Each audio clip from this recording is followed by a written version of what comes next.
सर्वांना नमस्कार. मी रोहन घुगे, जिल्हाधिकारी जळगाव. आज आपण KVK ममुराबादला BBF म्हणजे ब्रॉड बेड फरोस किंवा ज्याला आपण मराठीमध्ये रुंदसरी वरंबा ही जी पद्धत आहे लावणीची आणि नांगरणीची त्याच्याबद्दल आपण डेमॉन्स्ट्रेशनसाठी आज आपण जमलेलो आहोत. इथे पूर्ण कृषी विभाग आणि आपली KVKची टीम आणि इतरही ॲग्रीमध्ये काम करणारे आपले शास्त्रज्ञ असतील आणि बाकी पूर्ण स्टाफ तसेच आपले व्यापारी आणि शेतकरी देखील उपलब्ध आहेत.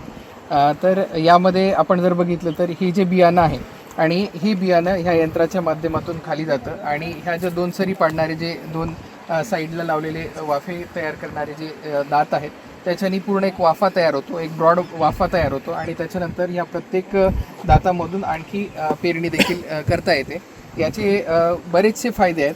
सगळ्यात महत्त्वाचा फायदा म्हणजे याच्यामध्ये बियाणं जे आहे ते कमी प्रमाणामध्ये लागतं. त्यासोबतच पाणी जे आहे ते पाणी जर जास्त आलं तरी ते ह्याच्यामार्फत आपले जे सरी आपण पाडलेले आहेत त्याच्यामार्फत निघून जातं आणि कमी जरी असेल तरी मॉइश्चर जे आहे त्याच्यामध्ये टिकून राहतं.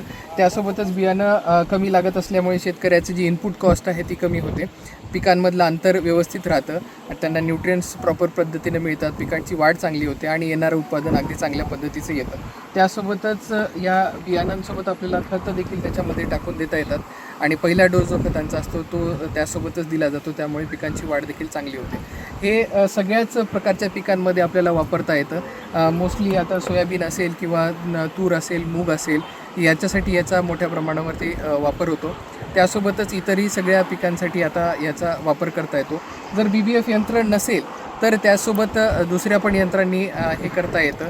म्हणजे जसं आपले जर आपण बळीराम नांगर असतं आपलं त्याच्यानी सरी पाडून त्याच्यानंतर आपण त्याच्यामध्ये पेरणी देखील करू शकतो आणि डिबलरच्या मार्फत देखील पेरणी करू शकतो. बेसिक कन्सेप्ट हा आहे की याच्यामध्ये ब्रॉड बेड फरोस तयार झाले पाहिजे, एक उंचवटा मिळाला पाहिजे पिकांना आणि त्याच्यावरती पिकांची लागवड केली पाहिजे. मधल्या ज्या सरी आहेत त्याच्यातून पाण्याचा निचरा देखील खूप चांगल्या पद्धतीनं होतो. जर आपण आता बघितलं तर क्लायमेट चेंजमध्ये कमी वेळेमध्ये जास्त पाऊस पडत असताना आपल्याला दिसून येतो, त्यामुळे पिकांचं मोठ्या प्रमाणावरती नुकसान होताना दिसून येतं.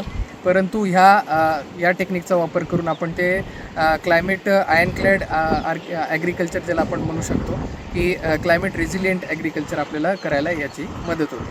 तर माझं सर्वांना आव्हान असेल की आपण मोठ्या प्रमाणावरती BBF यंत्राद्वारे नांगरणी आणि पेरणी करावी, जेणेकरून आपल्याला इनपुट कॉस्ट कमी होईल आणि उत्पादन वाढण्यास खूप मदत होईल.